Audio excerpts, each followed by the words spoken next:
Incendie ce matin au quartier Rigini dans la partie ouest de Kinshasa. Un camion-citerne avec un problème de frein a fini sa course dans un caniveau avant de percuter un câble électrique. On parle de plusieurs morts et blessés sans compter des dégâts matériels.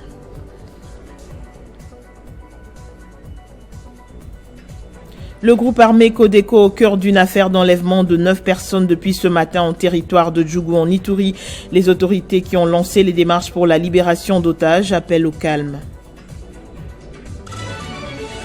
Les dirigeants de 8 pays qui abritent la forêt amazonienne se retrouvent mardi et mercredi à Belém au Brésil sur demande de Lula pour définir une position commune avant la COP28. Félix Tshisekedi est également invité.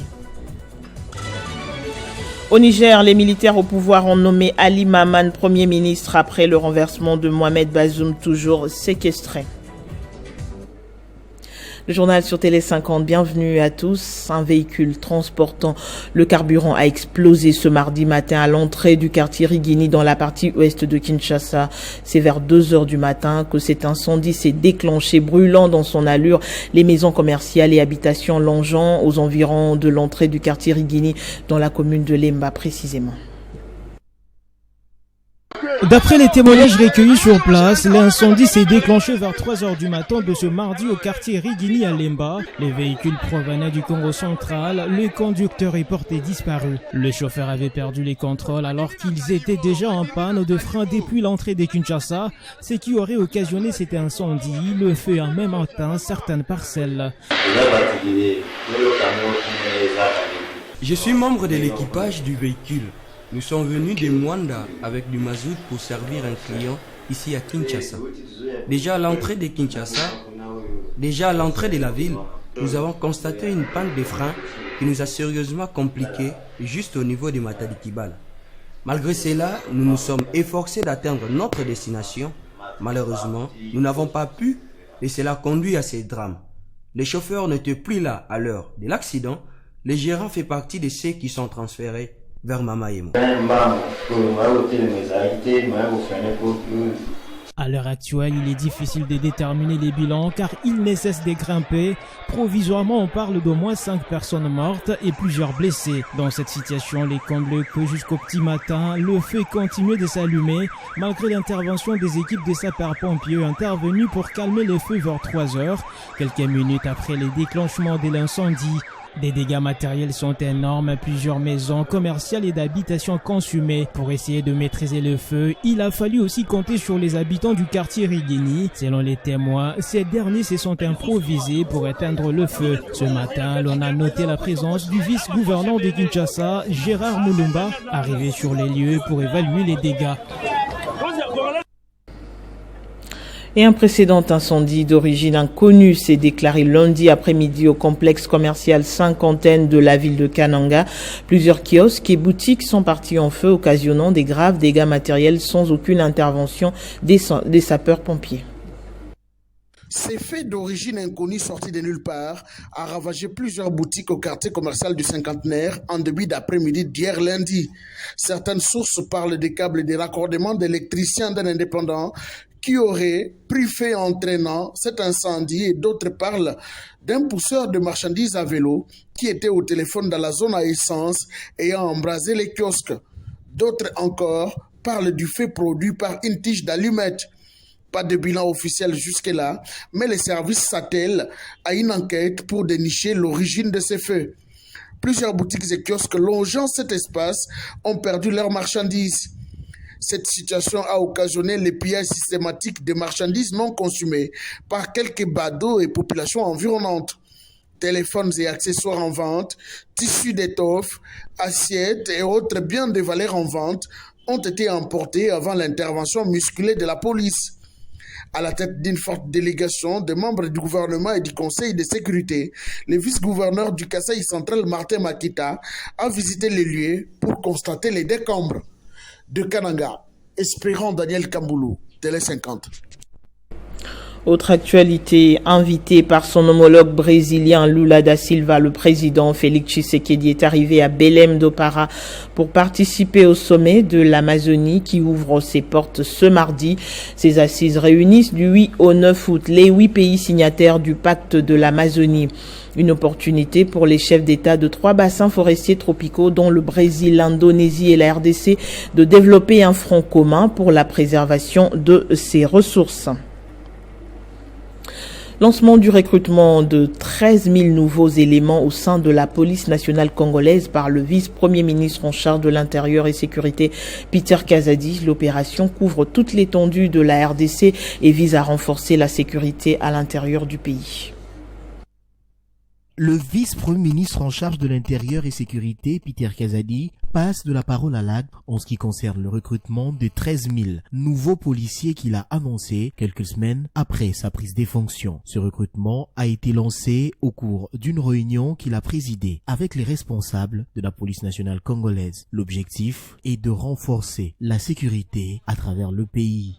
Concernant le recrutement des policiers, il est décidé à partir d'aujourd'hui que le recrutement est lancé.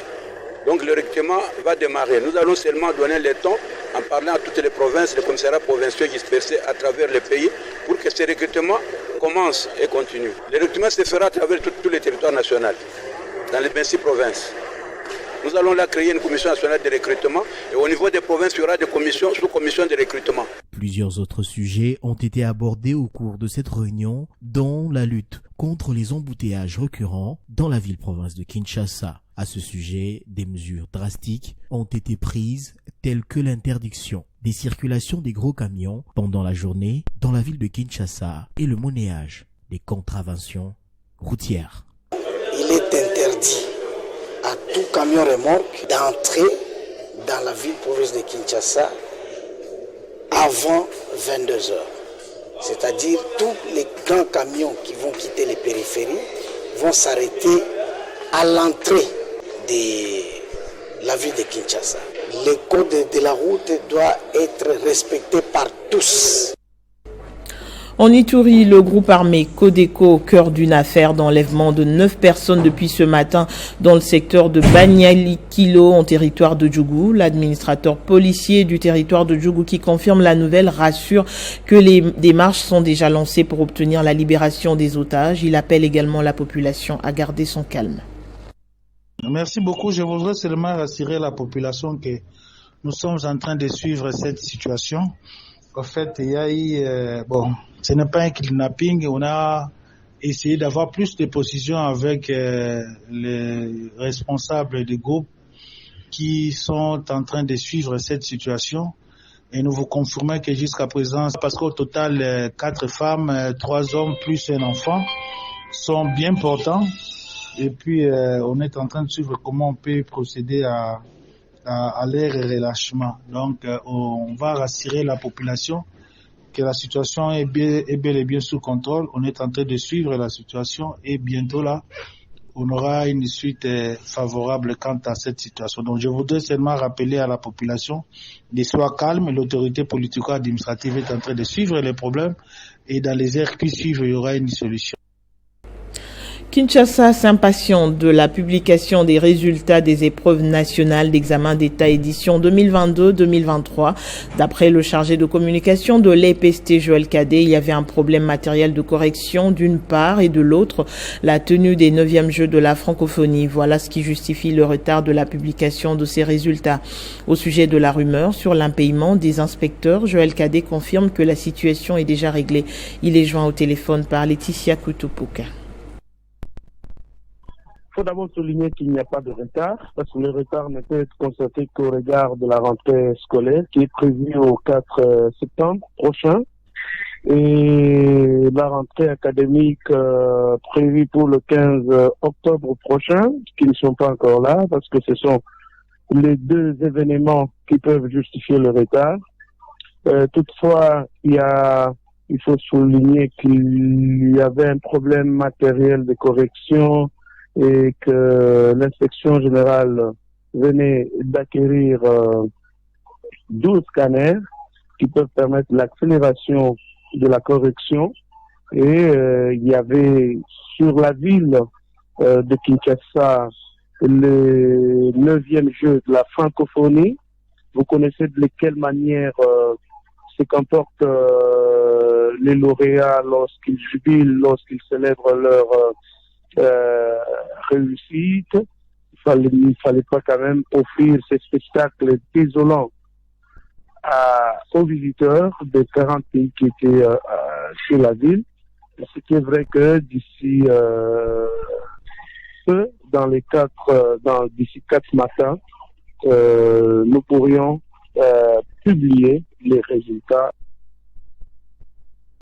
Reprise ce lundi 7 août à la Cour de cassation des audiences qui oppose l'organe de la loi à Jean-Marc Kabound, président du parti politique Alliance pour le changement. Lors de cette audience, il a été question pour cette Cour de finir avec la phase de l'instruction du dossier. Jean-David Kilolo.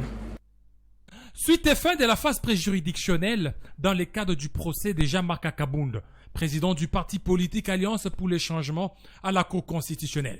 Pour les collectifs des avocats de l'ancien sociétaire du parti au pouvoir, la Cour avait du pain sous la planche afin de fournir des preuves relatives aux griefs imputés à leurs clients et qu'à l'allure où vont les choses, il ne reste plus la libération de ces derniers. Le procès de l'ancien vice-président de l'Assemblée nationale avait connu un arrêt en attendant que la Cour constitutionnelle puisse notifier à la Cour de cassation sa décision relative à l'exception d'inconstitutionnalité lui soumise par les avocats de Jean-Marc Kabound. Dans son arrêt rendu le jeudi 27 avril 2023, la Cour constitutionnelle avait jugé non fondée l'exception d'inconstitutionnalité soulevée par les avocats de Jean-Marc Kabound. La prochaine audience prévue lundi prochain, cette Cour devra entamer la phase de plaidoirie de la cause. On a instruit toutes les infractions, c'était 12 infractions, on a instruit à toutes les infractions et on a renvoyé pour les 14 la plaidoirie. L'instruction s'est bien passée. Je ne sais pas vous dire aujourd'hui que le ministère public n'a pas eu de preuves ou quoi. On attend la plaidoirie, c'est après la plaidoirie, quand il y aura un verdict, c'est alors qu'on saura ce qui s'est bien passé aujourd'hui. Non, parce que la question était déjà abordée dans les audiences passées et jusqu'ici, il n'y a pas une exécution par rapport à cette ordonnance. Alors, on n'a pas abordé sur cette question. Non, on n'a pas révoqué, il n'y a pas eu de préalable. On a instruit. On a commencé directement par l'instruction. Et à l'audience de ce jour, les militants du parti Alliance pour le changement se sont mobilisés et présentés dans les sites de la Cour de cassation pour soutenir leur leader. Jean-Marc Kabound est poursuivi de 12 chefs d'accusation, notamment outrage envers le chef de l'État, le gouvernement, la République, imputation dommageable pour la propagation des faux bruits. Ces infractions auraient été commises au cours d'une déclaration faite par l'ancien vice-président de l'Assemblée nationale lors d'une conférence de presse qu'il a animée en date du 18 juillet 2022. Et ça fait pratiquement une année que Jean-Marc Kabound est resté à la prison centrale de Makala. Le premier vice-président de la CENI, Bienvenu Ilanga, représentant des Nikadima, a présidé lundi une journée d'information des journalistes sur le contentieux des listes des candidatures. Le but était de les outiller sur les causes de recevabilité ou non afin de lutter contre la désinformation. C'était en présence du rapporteur Patricia Nseya, Paul Moindo et le questeur adjoint Sylvie Biremano ainsi que les membres de la plénière. 2 exposés ont marqué cette journée d'information. D'abord celui du directeur juridique qui est revenu sur les différents cas types d'irrécevabilité d'une candidature ou d'une liste de candidatures. Pour cette condition ou pour cette inéligibilité, il suffit simplement. Puis, c'est au tour du directeur de cabinet adjoint, Dave Banza, qui s'est apaisanti sur les différentes innovations en rapport avec le seuil de recevabilité des listes et l'exemption du paiement du cautionnement électoral. Lorsque le candidat remplissait les conditions telles que développées par le directeur est difficile, des informations qui permettront aux journalistes d'être outillés afin de sensibiliser le plus possible et d'informer davantage sur le cadre légal en matière de candidature, a rassuré le premier vice-président de la centrale électorale. Nous vous faisons confiance, nous savons que vous allez bien faire votre travail.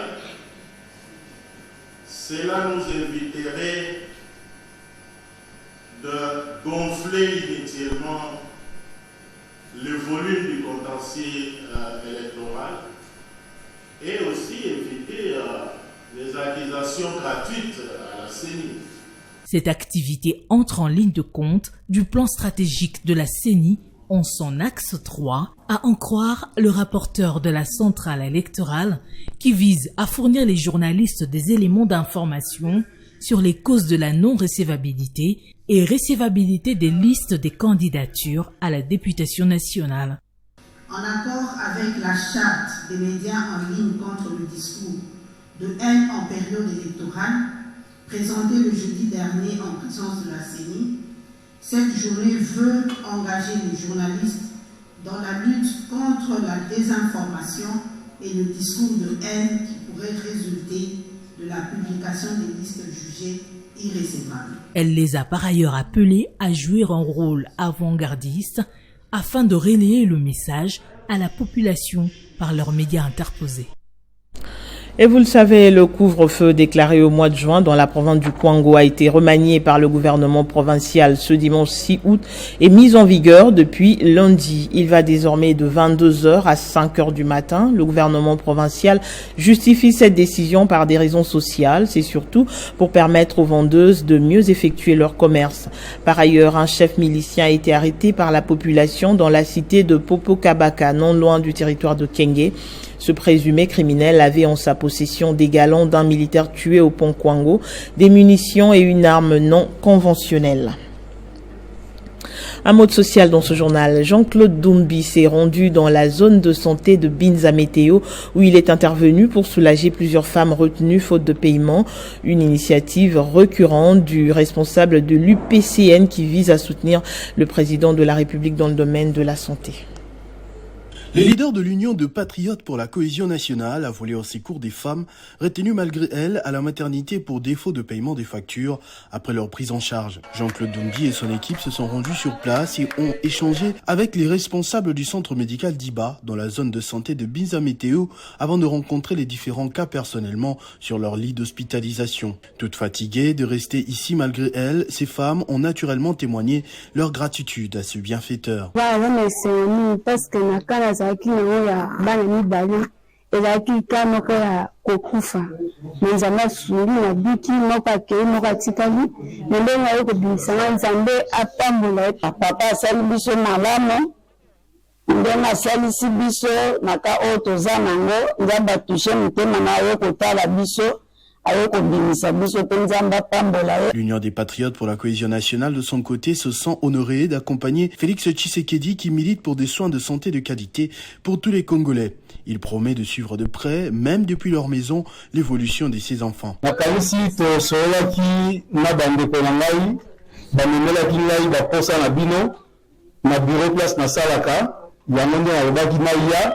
na ba oyo nyonso tu bamemelaki biso tolobi ke toya po ete tobimisa bino bozonga na bandako baoyo nyonso bakala bango tomaki na bureau toye kosala yango donc à partir ya kala te soki biso tolongo awa bino mpe médecin koleka kotala akokonsulte moko na moko epi akotika bino bozonga na bandako tokozonga lisusu. Il y a encore quelques semaines, l'UPCN avait financé sur fonds propres la réhabilitation et l'équipement du centre de dialyse de l'hôpital de Kintambo.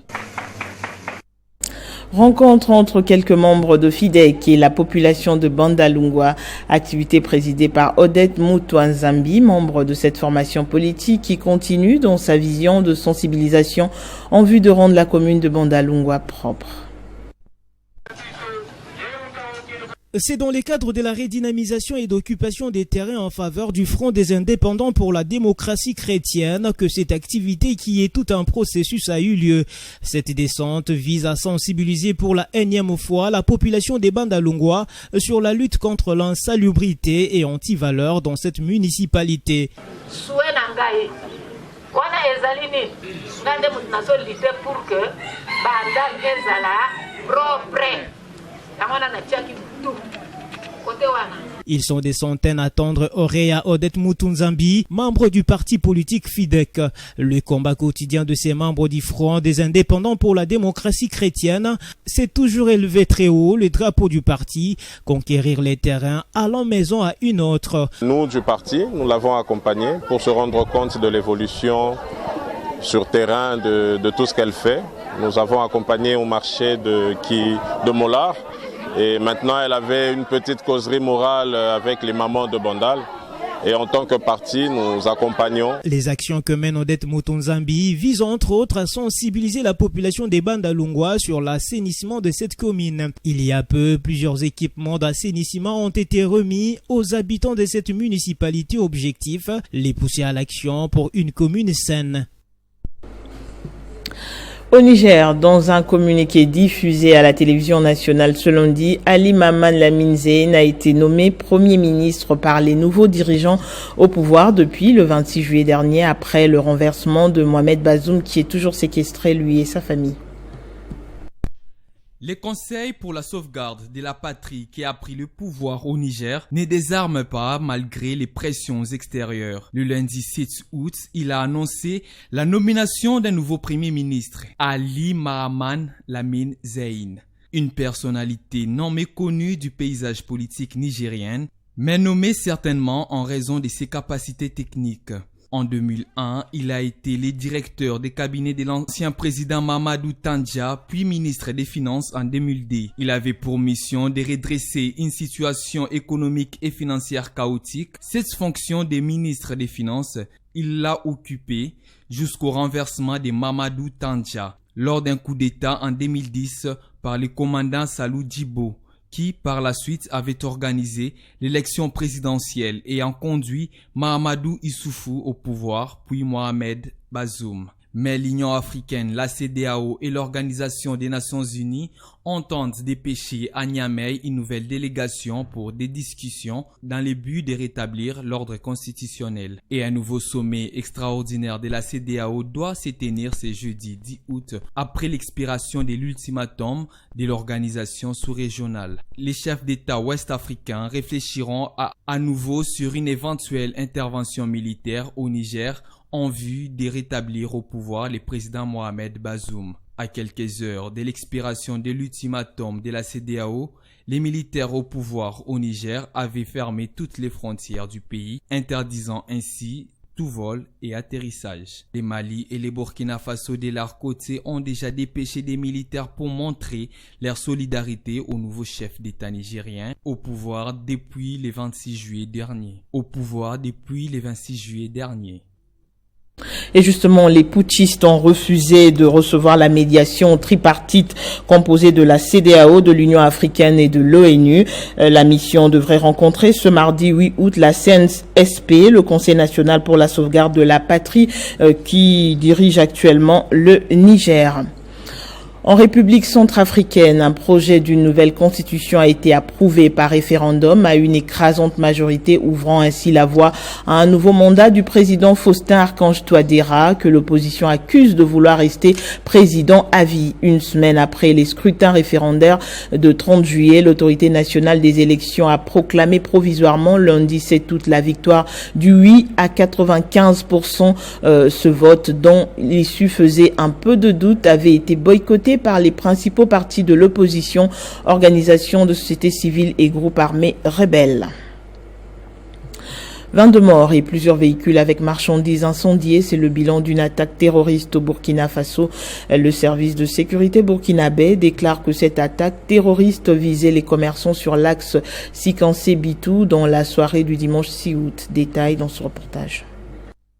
Les commerçants d'une des villes du Burkina Faso ont été sujets d'une attaque terroriste dans la soirée du dimanche 6 août 2023. Ces derniers ont été interceptés par des hommes armés alors qu'ils revenaient du marché des Sankassé au niveau de la localité des Nao, à proximité de la commune de Bintou, région située à la frontière de Togo. Nous déplorons des pertes en vies humaines suite à des attaques terroristes, a indiqué dans un communiqué Sami Berengue Poda, un responsable local.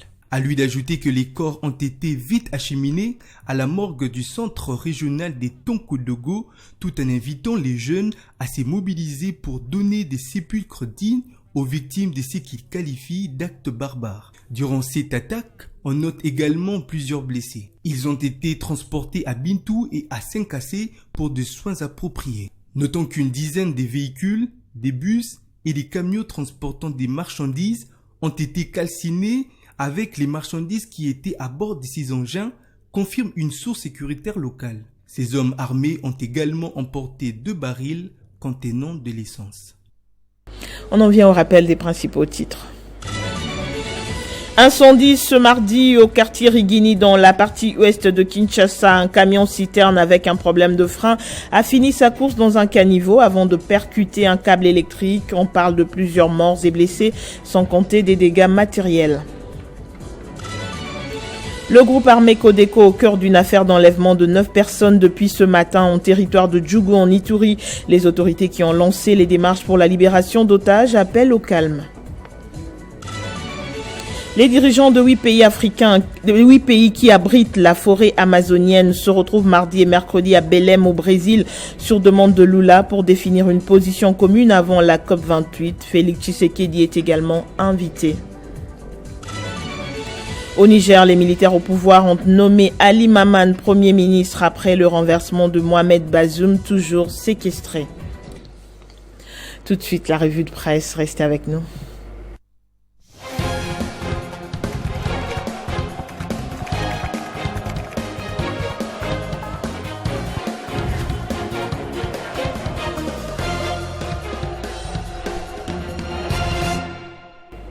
La sélection des titres de tous les mardis est signée Héritier Tamboa. Bonjour et bienvenue, Héritier, de l'autre côté du plateau. Merci beaucoup, Amina Bayombo, et salutations respectueuses à nos fidèles téléspectateurs qui nous suivent de partout.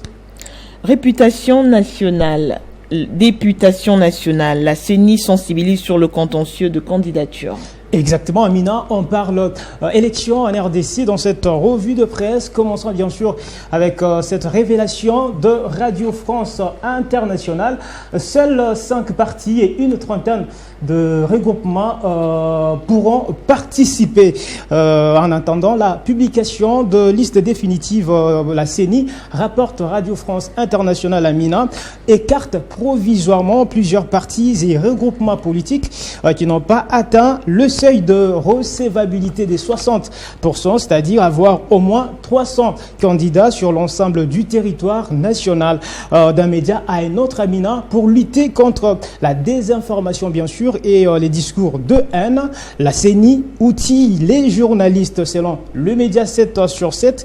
C'était à l'occasion d'une journée d'information sur les contentieux des listes. Je l'ai d'ailleurs suivi dans votre journal de candidature à la députation nationale. La CENI ne cessera jamais de rappeler que les médias jouent un rôle très important pour faciliter l'accès de la population à la bonne information publique, renseigne ce média 7/7.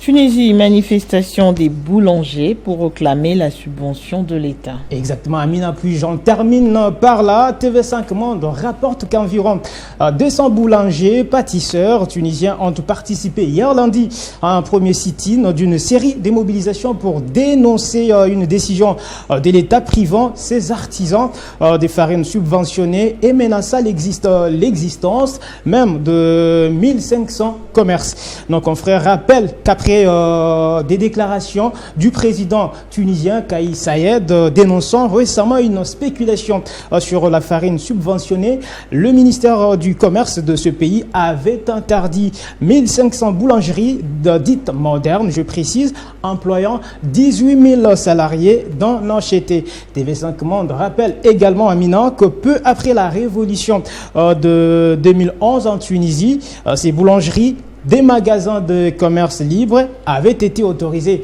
à acheter régulièrement certains quotas de farine subventionnés. Voilà qui met fin à notre revue de presse de ce mardi. Amina Bayombo. Merci beaucoup, Héritier. Je vous en prie. Le journal revient dans moins d'une heure sur votre chaîne. À très bientôt.